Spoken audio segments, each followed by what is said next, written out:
नमस्कार विद्यार्थी मित्रांनो, एव्हरीथिंग फॉर इकॉनॉमिक्स या यूट्यूब चॅनलवर आपले सर्वांचे सहर्ष स्वागत.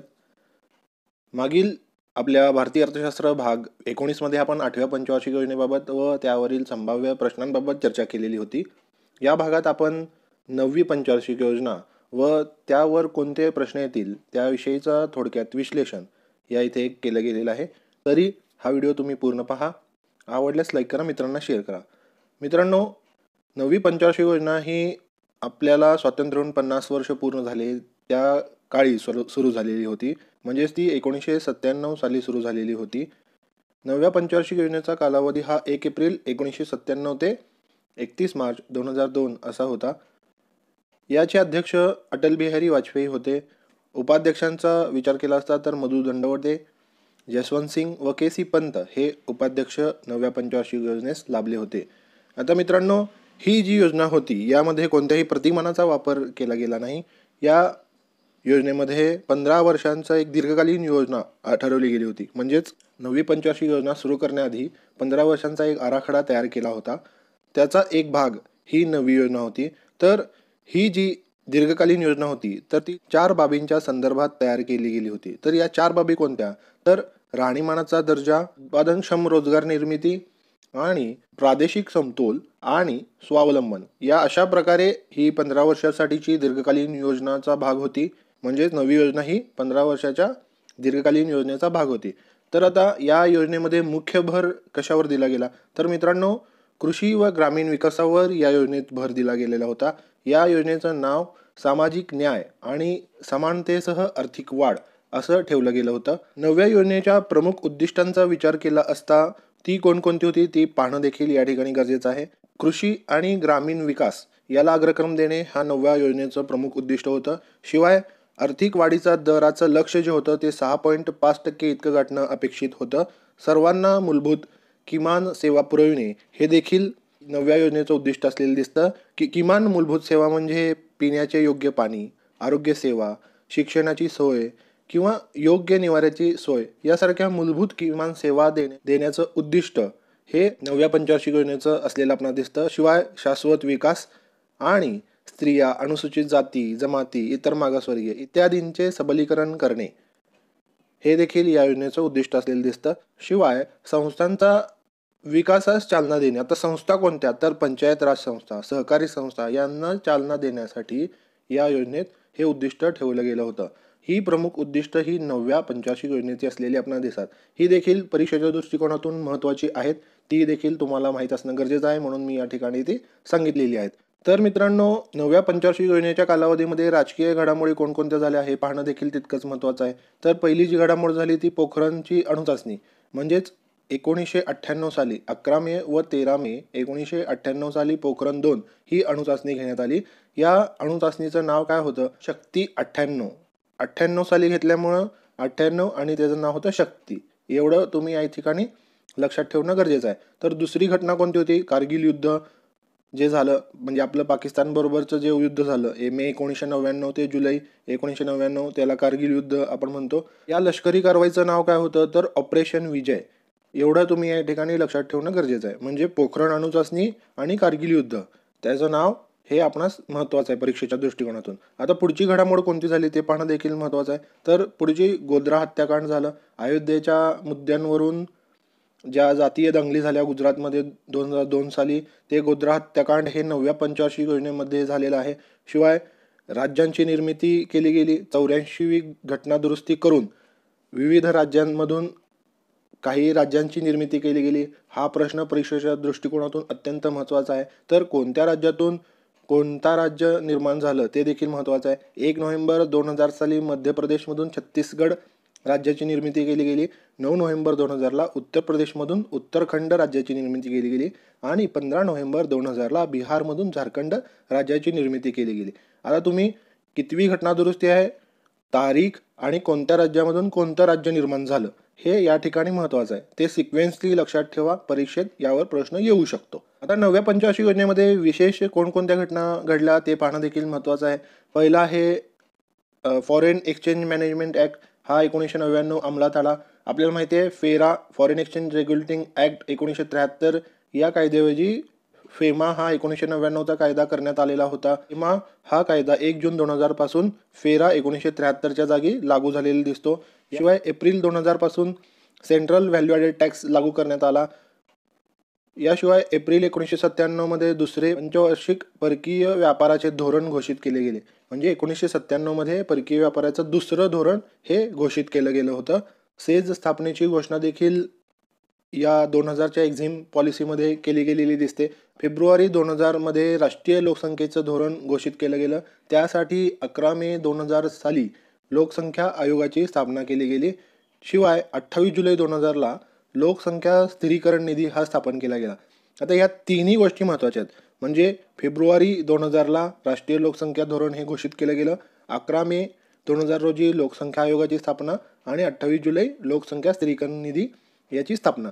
या तिन्ही गोष्टी परीक्षेच्या दृष्टिकोनातून अत्यंत महत्त्वाच्या आहेत. पुढची विशेष घटना कोणती घडली तर जून 1999 मध्ये राष्ट्रीय कृषी विमा योजना सुरू केली गेली. कृषी विमा योजनासाठी कृषी व विमा मंडळाची स्थापना देखील केली गेली. शिवाय 1997 साली नवरत्न आणि मिनीरत्न ही शृंखला सुरू केली गेली. आता या ठिकाणी तुम्हाला नवरत्न कंपन्या किती आहेत, मिनीरत्न कंपन्या किती आहेत हे चालू घडामोडी विषयक माहितीच्या पुस्तकात किंवा त्या ठिकाणी तुम्हाला ती डिटेलमध्ये माहिती मिळेल. ती तुम्ही अद्ययावत राहणं त्या माहितीशी या ठिकाणी गरजेचं आहे. फक्त ती कोणत्या साली सुरू केली गेली तर सार्वजनिक उद्योगातील स्वायत्ता देण्यासाठी 1997 साली नवरत्न आणि मिनीरत्न शृंखला सुरू केली गेली आपणास या ठिकाणी दिसते. शिवाय मित्रांनो 1998 मध्ये राष्ट्रीय महामार्ग विकास कार्यक्रम देखील सुरू केला गेला.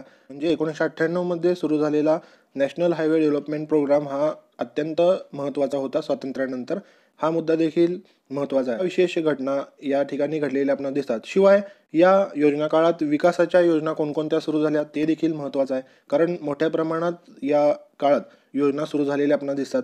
ती पहिली जी योजना होती ती आहे सुवर्णजयंती शहरी रोजगार योजना. ही 1 डिसेंबर 1997 रोजी सुरू झालेली होती. तर सुवर्णजयंती शहरी रोजगार योजनेचा उद्देश काय होता तर शहरातील बेरोजगारांसाठी ही योजना सुरू केली गेली होती. दुसरी योजना होती अन्नपूर्णा योजना. ही 1 एप्रिल 2000 साली सुरू केली गेली होती. या योजनेचा उद्देश काय होता तर जे निराधार वृद्ध आहेत त्यांना पेन्शनही नाही अशांना दरमहा 10 किलो धान्य देण्याची ही अन्नपूर्णा योजना असलेली आपणास दिसते. याशिवाय तिसरी जी योजना होती सुवर्णजयंती ग्राम स्वरोजगार योजना. ही 1 एप्रिल 1999 साली सुरू केली गेली. तर या सुवर्णजयंती ग्राम स्वरोजगार योजनेमध्ये 6 योजनांचं एकत्रीकरण केलं गेलं. या 6 योजनांचं एकत्रीकरण करून सुवर्णजयंती ग्राम स्वरोजगार योजना ही 1 एप्रिल 1999 मध्ये सुरू केली गेली होती. शिवाय ग्रामीण गरिबी व बेरोजगारी नष्ट करण्यासाठी ही योजना सुरू केली गेलेली दिसते. शिवाय मित्रांनो पुढची जी योजना होती ती समग्र आवास योजना होती. ती 1 एप्रिल 1999 मध्ये सुरू केली गेली होती. तर या योजनेचा उद्देश काय होता तर ग्रामीण गरिबांना निवारा, स्वच्छता आणि पिण्याचे पाणी पुरवणारी व अधिवासात म्हणजे राहण्याच्या ठिकाणी सुधारणा करणारी ही समग्र आवास योजना 1 एप्रिल 1999 मध्ये सुरू केली गेली. आता पुढची जी योजना आहे ती कोणती आहे ती पाहणं गरजेचं आहे. तर जवाहर ग्राम समृद्धी योजना देखील 1 एप्रिल 1999 मध्ये सुरू झाली. जवाहर ग्राम समृद्धी योजना ही जवाहर रोजगार योजनेची पुनर्रचना होती. तसेच रोजगार पुरवण्याबाबत खेड्यात आधारभूत सुविधा निर्माण व्हाव्यात हे जवाहर ग्राम समृद्धी योजनेचा उद्देश होता. म्हणजेच हा जवाहर ग्राम समृद्धी योजनेचा उद्देश असलेला आपल्याला दिसतो. शिवाय अंत्योदय अन्न योजना ही डिसेंबर 2000 साली सुरू केली गेली. अंत्योदय अन्न योजना ही दारिद्र्य रेषेखालील जे ग्रामीण गरीब आहेत त्या लोकांना अन्न सुरक्षा पुरवण्याचे काम या योजनेमार्फत केले जाते. आता या पुढची योजना कोणती आहे तर पुढची योजना आहे प्रधानमंत्री ग्राम सडक योजना. ही 25 डिसेंबर 2000 साली सुरू केली गेली. देशातील खेडे गावे हे 12माही रस्त्यांनी जोडण्याचा उद्देश प्रधानमंत्री ग्राम सडक योजनेअंतर्गत ठेवण्यात आलेला होता. शिवाय प्रधानमंत्री ग्रामोदय योजना देखील 2001 साली सुरू केली गेली.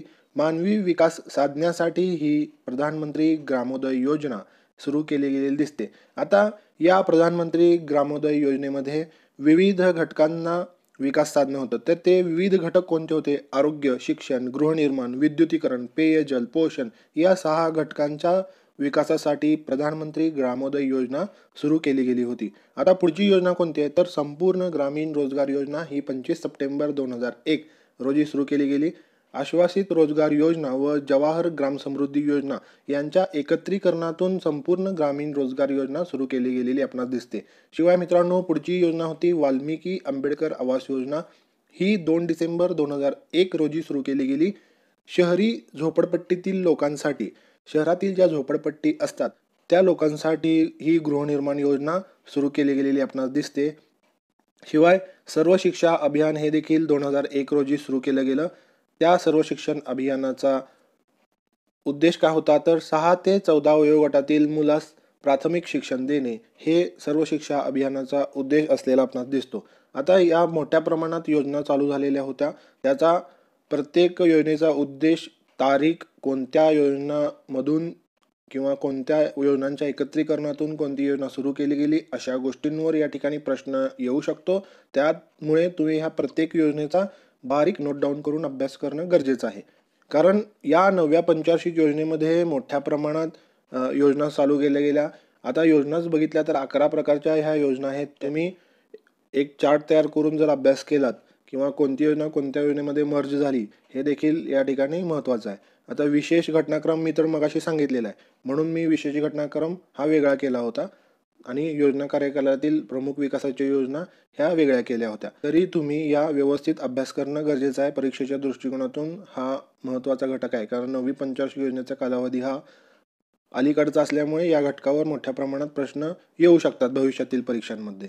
तर आता एकंदरीत योजनेचा विचार केला असता तर खर्चाबाबत विचार केल्यास किती खर्च कोणत्या घटकावर केला गेला ते पाहणं देखील महत्त्वाचं आहे. उद्योगांवर या योजना काळामध्ये 26.9% म्हणजे सर्वात जास्त खर्च हा उद्योगावर झाला. त्यानंतर ऊर्जा क्षेत्रावर 25.4% हा खर्च झाला. त्यानंतर सामाजिक सेवांवर 20.7%, वाहतूक दळणवळण या क्षेत्रावर 14.2% आणि कृषी क्षेत्रावर 12.8% खर्च झालेला आपणास दिसतो. आता मित्रांनो, ही योजना यशस्वी ठरली का अयशस्वी ठरली, तर मित्रांनो ही योजना बऱ्यापैकी अयशस्वी ठरलेली दिसते. कारण या योजनेमध्ये औद्योगिक वाढीचा दर हा 8.2% अपेक्षित होता. सर्वात जास्त खर्च करून देखील या औद्योगिक वाढीमध्ये प्रत्यक्षात मात्र 5%चीच वाढ झालेली दिसते. GDPच्या वृद्धी दराचं लक्ष जे होतं ते 6.5% होतं, मात्र साध्य आपल्यास 5.5% झालेलं आहे. 1% कमी लक्ष साध्य झालेलं आहे. त्यामुळे ही योजना अयशस्वी ठरलेली दिसते. शिवाय बचतीचा दर जो आहे GDPच्या, तर तो अपेक्षित 26.3% होता, मात्र साध्य तो आपणास 23.3% झालेला आहे. शिवाय गुंतवणुकीचा दर जो आहे GDPच्या, तर अपेक्षित किती होता, तर 28.3% अपेक्षित होता, मात्र साध्य तो 24.2% झालेला दिसतो. अशा प्रकारे ही योजना यशस्वी झाली. तरी या कालावधीमध्ये देखील चलनवाढ झालेली दिसते. औद्योगिक उत्पादन कमी झालेले दिसते. अन्नधान्याचे उत्पादन देखील बऱ्यापैकी झाले. मात्र एकंदरीत विचार केला अयशस्वी ठरलेली आपणास दिसते. मित्रांनो, आता या 9व्या पंचवार्षिक योजनेमध्ये कसे प्रश्न येतील हे देखील महत्त्वाचं आहे. कारण परीक्षेमध्ये फक्त अभ्यास करून चालत नाही, त्यावर विविध अंगाने प्रश्न आपणास तयार करावे लागतात. विविध आयाम त्याचे बघावे लागतात. कसा प्रश्न येईल त्याचा अभ्यास आपणास आधीच नेट प्रॅक्टिस करावी लागते. तर आता या घटकावर कसा प्रश्न येईल, पहिला, ही बिगर काँग्रेस प्रणीत कितवी योजना होती, तर मित्रांनो ही दुसरी योजना होती. तर पहिली कोणती होती, तर सरकती योजना ही बिगर काँग्रेस प्रणीत योजना होती.